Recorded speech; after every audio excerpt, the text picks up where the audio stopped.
Bismillahirrahmanirrahim. Assalamu alaikum. Welcome to our online coaching classes at the platform of Shahrukh Nalam College of Health Sciences Multan. I am Maria Naseem और मैं आपको anatomy and physiology पढ़ाती हूँ। Last lecture में हम लोगों ने जो चैप्टर स्टार्ट किया वो था स्किन। इससे पहले हम स्किन के एनाटॉमी एंड फिजियोलॉजी को अच्छे से देख चुके हैं और इसके फंक्शन।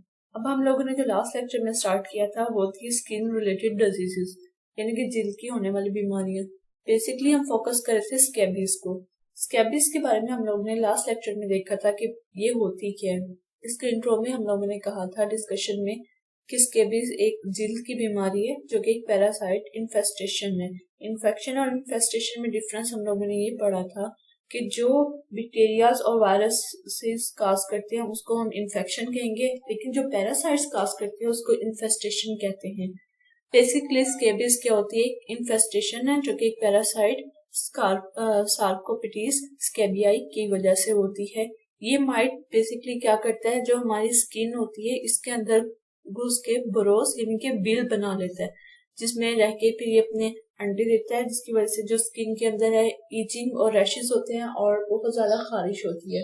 इसको अगर ट्रीट ना किया जाए तो ये खारिश कॉम्प्लिकेशन की सूरत में जो है कोई इन्फेक्शन काज कर सकती है, क्योंकि जख्म इतनी ज्यादा खारिश होती है कि बार बार जो है वो खुद जाने की वजह से स्किन पे जो है जिल्द पे जख्म बन सकते हैं। और इसकी डायग्नोसिस के बारे में हम लोग ने देखा था कि आमतौर पे इसकी अलामत से ही हमें पता चल जाता है कि ये स्कैबीज है, लेकिन फिर भी स्किन स्क्रैपिंग टेस्ट किया जा सकता है। उसमें मुतासर स्किन को लेके चेक कर लिया जाता है कि आया माइक्रोस्कोप के नीचे कि आया ये स्कैबीज है या नहीं, कहीं कोई एलर्जिक कंडीशन या कुछ तो नहीं है। इस तरीके से ये सारी चीजें हम लास्ट लेक्चर में जो है वो डिस्कस कर चुके थे। आज जो हम लोगों ने पढ़ना है, आज हमने पढ़ना है कि इसका ट्रीटमेंट कैसे किया जाता है। स्कैबीज के बारे में तो हम डिटेल से देख चुके हैं। Let's start today lecture. Treatment और स्कैबीज के बारे में अगर हम देखें, बेसिकली इसका ट्रीटमेंट हम कह सकते हैं कि दो तरीके से किया जा सकता है। एक तो क्रीम यूज की जाती है, दूसरा लोशन। पर मैथरीन के नाम से एक क्रीम आती है 5%, वो इस्तेमाल कर दें, या एक लोशन होता है मैलाथियोन 0.5%। ये दो लोशन, ये क्रीम और लोशन, इसके जरिए क्या किया जाता है, जो भी पेशेंट होता है उसकी स्किन पे इससे मालिश की जाती है, मतलब पूरी बॉडी पे उसने अप्लाई करना होता है। इससे कोई फर्क नहीं पड़ता कि कौन सा पार्ट उसका इन्फेक्टेड है, पूरी बॉडी पे उसने जो है अच्छे से जो है मालिश करनी होती है, उसको अप्लाई करना होता है। फिर इसको जो अकॉर्डिंग टू पेशेंट कंडीशन है उतने टाइम के लिए छोड़ देना होता है। बेसिकली जो क्रीम है उसको 8 से 12 घंटे के लिए कहते हैं कि आप छोड़ दें, जो लोशन है उसको 24 घंटे के बाद, और उसके बाद आपने नहाना होता है, या पेशेंट ने जो भी है उसने नहाना होता है। इसके अलावा एक चीज और जो माइंड में आप लोगों ने रखनी है, अगर किसी पेशेंट को स्कैबीज जो है डायग्नोस होती है तो उससे रिलेटेड उसके जितने भी घर वाले हैं उन सबको भी जो है ट्रीटमेंट के लिए अप्लाई किया जाता है, और सबका ट्रीटमेंट जो भी उसके करीबी कांटेक्ट में रहने वाले हैं, ठीक है, उसकी हस्बैंड है या वाइफ है या बेबी है जिसको कि मदर अगर फीड कराती हैं, या जो भी ऐसे लोग हैं जो उसके क्लोज कांटेक्ट में काफी अरसे से रह रहे हैं, उन सबका ट्रीटमेंट एक साथ ही स्टार्ट किया जाता है। उसमें बेसिकली क्या होता है, ये क्रीम या लोशन जो होती है उसको हम देते हैं, और फिर नेक्स्ट 7 डेज के बाद या पेशेंट की कंडीशन के बाद फिर प्रिस्क्राइब की जाती है। ये तो इसका टिपिकल हो गया। इसके अलावा जो हाइड्रोकॉर्टिसोन है वो भी दी जाती है। इन्फ्लेमेशन, अगर मतलब बहुत ज्यादा रैशेज हैं, बहुत ज्यादा ईचिंग हो रही है, ईचिंग का मतलब होता है खारिश होना, ठीक है, बहुत ज्यादा खारिश हो रही है, उस पेशेंट को नहीं फर्क पड़ रहा क्रीम से भी, या बहुत ज्यादा बार बार वो खुरच रहा है, बॉडी को खुजली कर रहा है, तो उसकी कंडीशन को दूर करने के लिए भी हम हाइड्रोकॉर्टिसोन देते हैं। और क्योंकि ये रात के टाइम जो है कंडीशन ज्यादा सीवियर हो जाती है, तो उससे बचने के लिए हम एंटी हिस्टामिन्स देते हैं। एंटी हिस्टामिन्स को हम एंटी एलर्जिक्स भी कहते हैं, ठीक है। बेसिकली वो इसको ट्रीट नहीं करती है स्कैबीज को, लेकिन क्या होता है क्योंकि उसमें थोड़ी सी सिडेशन होती है, नींद आ जाती है पेशेंट को, जो खारिश होती है एटलीस्ट वो रुक जाती है। इसके अलावा बेसिकली इसका ट्रीटमेंट नहीं करती है, बस वो पेशेंट को पुरसकून करके थोड़ी देर के लिए सुला देती है, क्योंकि रात के टाइम में इसमें खारिश और ईचिंग ज्यादा होती है। इसका हम ट्रीटमेंट देख लेते हैं। Treatment of scabies. The two most widely used treatment for scabies are permethrin cream and malathion lotion. Permethrin cream और मैलाथियोन लोशन, ये दो जो होते हैं इसका सबसे ज्यादा इस्तेमाल होने वाले जो हैं, और ये इसके जेनेरिक नेम है, इनके ब्रांड नेम नहीं है। Both medications contain insecticide that kill the scabies mite. दोनों मेडिकेशन यानी कि दोनों अद्वियात जो है इंसेक्टिसाइड क्या होते हैं, कीड़े मार अद्वियात। इंसेक्ट का वर्ड कीड़ों से निकला है और साइड का मतलब जहाँ पे भी होता है, जैसे सुसाइड होता है इसका मतलब होता है किलर, यानी कि जो मेडिसिन इंसेक्ट्स को किल करती हैं उनको हम इंसेक्टिसाइड्स कहते हैं। दोनों मेडिसिन इंसेक्टिसाइड हैं जो कि स्कैबिस माइट को किल करेंगी, क्योंकि वो स्किन के अंदर घुस के रह रहा है और इचिंग काज कर रहा है। इसलिए हमारा बेसिक पर्पस क्या है कि उसको खत्म करना। जब तक वो नहीं डेथ होती उसकी, वो खत्म नहीं होता स्किन से, तब तक जो है ये कंडीशन कंटिन्यू रहती है। परमेथ्रिन क्रीम 5% जो होते हैं is usually recommended as the first treatment. सबसे पहले हम क्या पेशेंट को प्रिस्क्राइब करते हैं, परमेथ्रिन क्रीम जो है उसको प्रिस्क्राइब करना है 5%। और सेकंड पे अगर वो इन्फेक्टिव नहीं है, ठीक है, पेशेंट फिर भी कंडीशन लेकर आ रहा है कि उससे कोई फर्क नहीं पड़ा, देन हम मेलाथायोन लोशन की तरफ जाते हैं। मेलाथायोन 0.5% लोशन अवेलेबल होता है जो कि हम यूज करते हैं अगर परमेथ्रिन क्रीम से पेशेंट को कोई रिलीफ नहीं मिला, कोई आराम नहीं आया। इसके अलावा हाइड्रोकॉर्टिसोन क्रीम जो कि एक स्टेरॉइड है for reduction of inflammation and itching, यानी कि सूजन और खारिश कम करने के लिए हाइड्रोकॉर्टिसोन की टॉपिकल। ऐसी तमाम मेडिसिन जो कि स्किन के ऊपर अप्लाई की जाती है उनको हम टॉपिकल मेडिसिन कहते हैं। ये सारे के सारे टॉपिकल है। नेक्स्ट है anti histamine can also be prescribe. Anti histamine जो मैंने आप लोगों को बताया एंटी एलर्जिक भी होती हैं। बेसिकली वो हम क्यों प्रिस्क्राइब कर रहे होते हैं, वो इसलिए दे रहे होते हैं कि पेशेंट को, क्योंकि इसके बीच में खारिश का अटैक रात के वक्त और गुस्ल के बाद जो होता है वो ज्यादा आता है, तो इसलिए रात के वक्त पेशेंट को अक्सर इतनी सुअर खारिश होती है कि वो सो नहीं सकता। तो इस कंडीशन को अवॉइड करने के लिए एंटी हिस्टामिन देते हैं ताकि थोड़ी सी उसे सिडेशन हो जाती है, उसकी वजह से सिडेशन करता है गनोकी को, जिसकी वजह से जो पेशेंट है वो आराम से सो सकते हैं। और antibiotics prescribe only in case of complication of स्केबिस।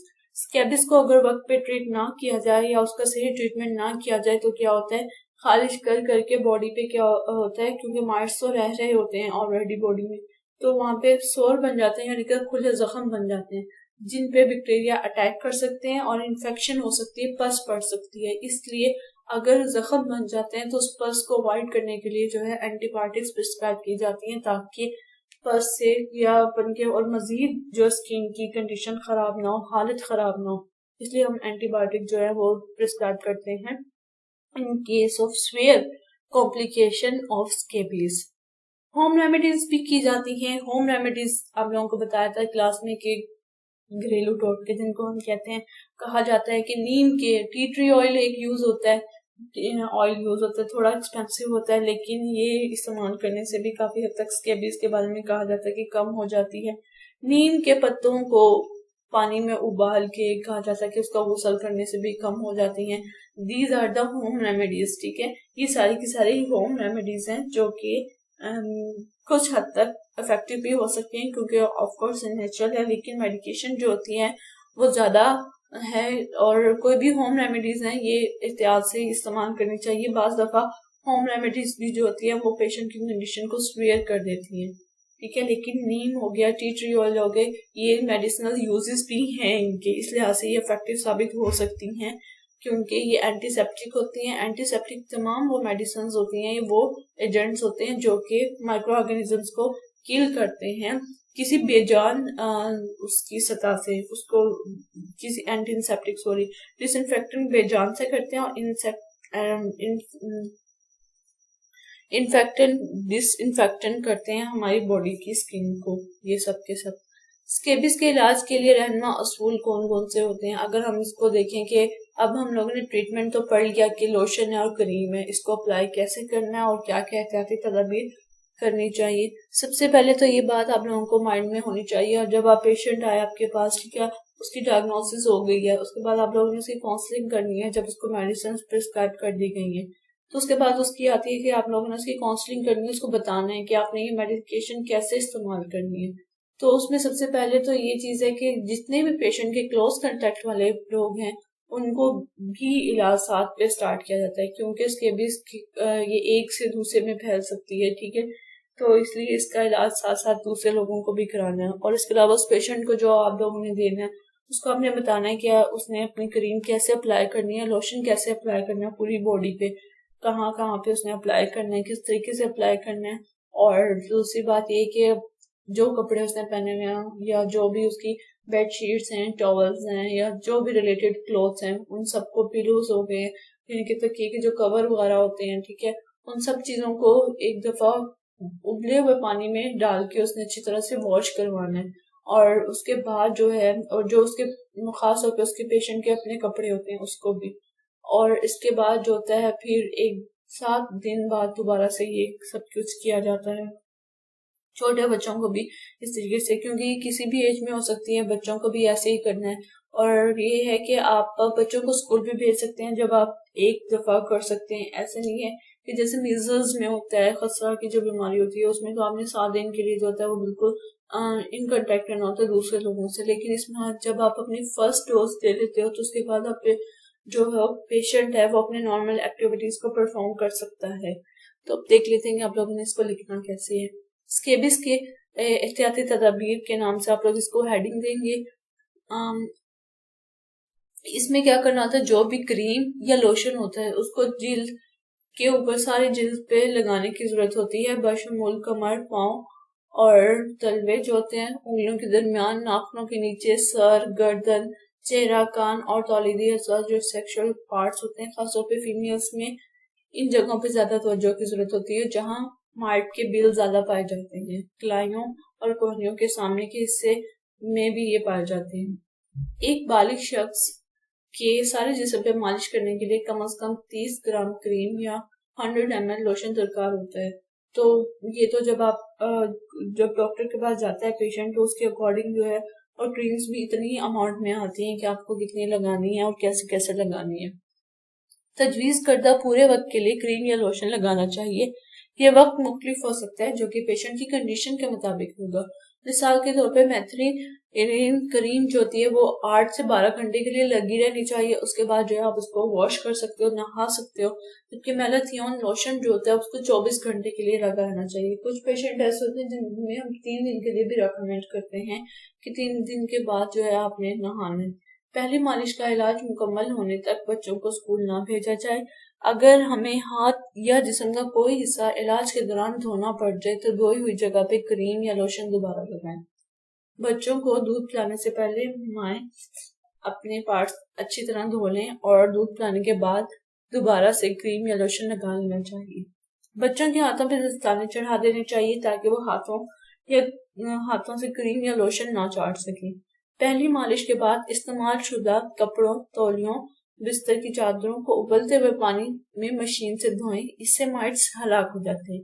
ऐसे कपड़े जिनको नहीं धोया जा सकता, उनको 72 घंटों के लिए हमने किसी प्लास्टिक बैग में बंद करके रख देना है। उससे भी माइट्स होते हैं वो हलाक हो सकते हैं। या ड्राई क्लीन करवा लें, ठीक है। और उसमें क्या होता है, एयर ड्राई जो होते हैं उससे वॉशिंग की जाती है और माइट्स होते हैं उससे भी हलाक हो सकते हैं। सेकेंडरी के केस में जो है वो हम एंटीबायोटिक देते हैं, इसके अलावा हम नहीं देते। It's all about स्कैबिस। स्कैबिस का टॉपिक आप लोगों का कंप्लीट हो गया कि कैसे ट्रीटमेंट करना है और क्या क्या करना है। और इसमें आप लोगों ने ये बात लाजमी लिखनी है कि जब एक पेशेंट को, किसी मरीज को स्कैबिस जो होती है उसकी तशखीस हो जाती है तो उससे मौजूद ऐसे लोग जो उसके करीबी कांटेक्ट में रहते हैं, करीबी राब्ते में रहते हैं, जैसे कि उसकी वो वाइफ हो गई या हस्बैंड हो गया या बेबी हो गया छोटा, अपनी माँ से जो वो रहता है, तो उन सबको भी इलाज की जरूरत होती है। नेक्स्ट अगर हम डिजीजेस देखते हैं कि कौन कौन सी हो सकती हैं, तो फंगल इन्फेक्शन हम देखते हैं जो स्किन की मोस्ट कॉमन है। इसके बाद स्कैबिस के बाद सबसे ज्यादा इंपॉर्टेंट होती है वो फंगल इन्फेक्शन होती है। आप लोगों ने देखा होगा कि अक्सर जो उंगलियों के दरमियान में जो है वो थोड़ी सी फैसा हो जाता है और यहाँ से गलना स्टार्ट हो जाती है। खास तौर पे ऐसे लोग जो कि, ऐसी फीमेल्स जो पानी में ज्यादा काम करती हैं, ऐसे लोग जो कि पानी के अंदर ज्यादा काम करते हैं, उनके अंदर ये कंडीशन जो होती है वो आम दिखने में होती है। और बरसात के मौसम में ये कंडीशन ज्यादा सीवियर हो जाती है। फीमेल्स के अंदर ये होता है कि जब भी वो कपड़े धोती हैं या बर्तन धोती हैं तो उनके अंदर ये जो होता है ज्यादा सीवियर होने लग जाती है। इस तरीके से वैसे जख्म बन जाते हैं, जैसे आपको डायग्राम में दिख रहा है। इस तरीके से गलना स्टार्ट हो जाती है और यहाँ पे बहुत ज्यादा ही खारिश होती है। कोई पस वाला कुछ भी नहीं होता, बस खारिश होती है बहुत ज्यादा और स्किन जो होती है वो खराब होना स्टार्ट हो जाती है। इस कंडीशन को हम फंगल इन्फेक्शन कहते हैं। जिल्द की सतह पर फंगस मौजूद होती है लेकिन ये बेजहर होती है।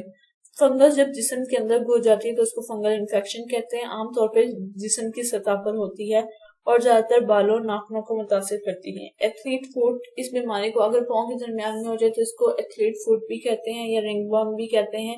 इस तरीके से जो होती है इन्फेक्शन, ये कुछ फंगल इन्फेक्शन की मिसालें हैं। ऐसे मरीज जिनमें कुव्वत मुदाफ़त कम होती है या एंटीबायोटिक अगर पेशेंट ले रहा है तो उन लोगों में ज्यादा होती है। इसके अलावा ऐसे लोग जो कि पानी में ज्यादा काम करते हैं उनमें भी अटैक होने का ज्यादा खतरा होता है।